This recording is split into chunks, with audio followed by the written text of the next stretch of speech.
प्रिय छात्र छात्राओं और आदरणीय अभिभावकगण, पीछे 7 महीने के लॉकडाउन के बाद यूजीसी ने फिर विश्वविद्यालय और कॉलेजों को खोलने के कुछ दिशा निर्देश गृह मंत्रालय और स्वास्थ्य मंत्रालय से व्यापक परामर्श के बाद कुछ दिशा निर्देश जारी किए हैं। मुझे भरोसा है कि उस दिशा निर्देश का आप पूरी तरीके से पालन करेंगे जो गाइडलाइन जारी हो रही है यूजीसी की ओर से। वैसे भी पहले भी आपने जब भी यूजीसी ने जो गाइडलाइन जारी की आप सबने बहुत उसका अच्छे से पालन किया है। आपको याद होगा कि पहली बार 29 अप्रैल 2020 को यूजीसी ने गाइडलाइन जारी की थी, जब कोरोना के महासंकट से होकर के हम गुजर रहे थे और वो शुरुआती दौर था।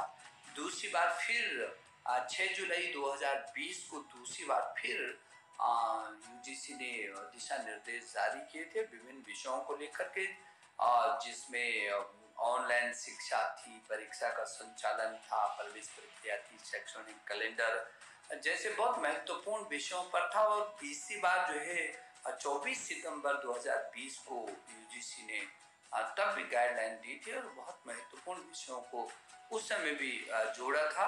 और मुझे इस बात की खुशी है कि आपने न केवल गाइडलाइन को पालन किया बल्कि और लोगों से भी, परिवार के और समाज के अन्य लोगों से भी आप लगातार कुछ विषयों पर आग्रह करते रहे हैं और उस लीडरशिप को आपने अपने हाथ में लिया, जबकि लोगों के जीवन की सुरक्षा उनके हाथों में है, उनके अनुशासन में है।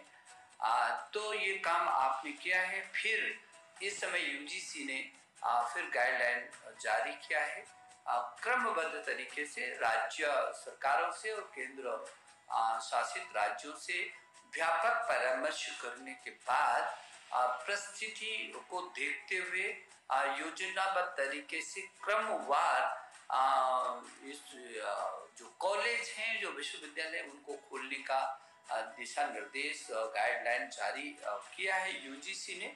और मुझे भरोसा है कि सभी विश्वविद्यालय, सभी कॉलेज उन मानकों का व्यापक तरीके से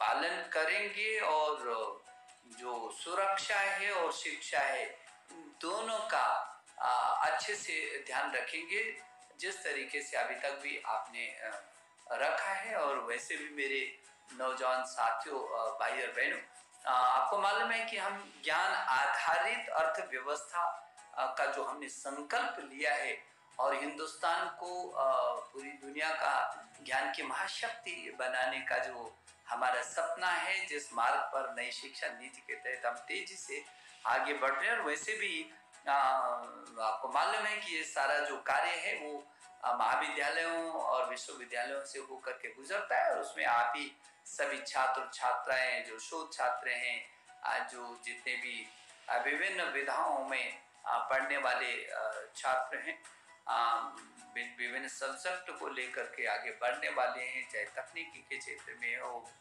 या भाषा के क्षेत्र में हो, विज्ञान अनुसंधान के क्षेत्र में हो, तो आपने बहुत एक योद्धा की तरह इस कोरोना काल में डट कर मुकाबला किया है। और जैसे हमारे देश के प्रधानमंत्री जी ने कहा था कि जो हमारे सामने चुनौती है, इनका मुकाबला हमको करना है। और मुझे इस बात को कहते हुए खुशी है कि मेरे सभी शैक्षणिक संस्थानों ने बहुत इस चुनौती को स्वीकारा और इन चुनौतियों को अवसरों में तब्दील किया।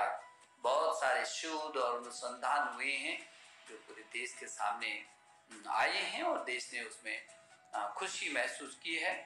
आप लोगों ने नीट की परीक्षा हो, चाहे जेईई की परीक्षा हो, जो जेईई एडवांस की परीक्षा हो, ये एनटी के द्वारा बहुत ही सफलतम तरीके से इसको कराया गया। और नीट मुझे ऐसा लगता है कि इस कोरोना काल की दुनिया की सबसे बड़ी परीक्षा रही होगी, जो इस तरीके से और बहुत व्यवस्थित और सफलतम हो रही है।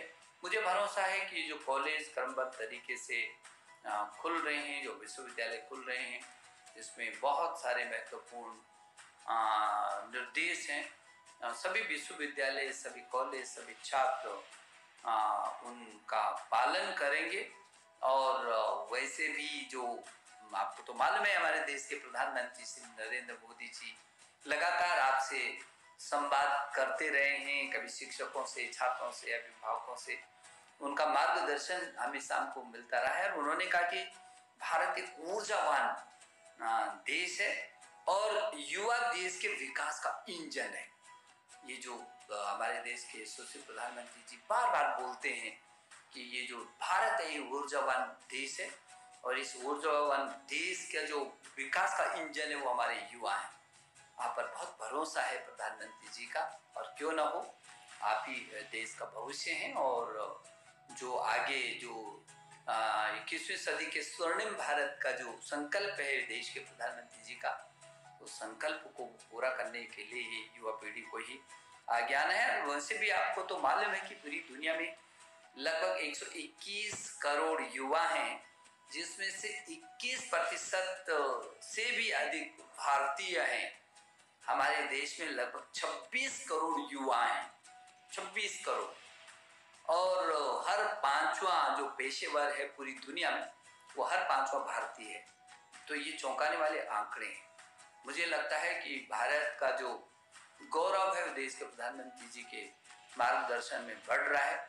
हम शैक्षणिक संस्थान जितने भी हैं, तो हम सभी छात्र छात्र हैं, शोधकर्ता हैं, आदरणीय अभिभावकगण हैं, आदरणीय अध्यापकगण हैं, हम सबको मिलकर के इस कोरोना के संकट का तो हम लगातार सामना कर रहे हैं और करना है।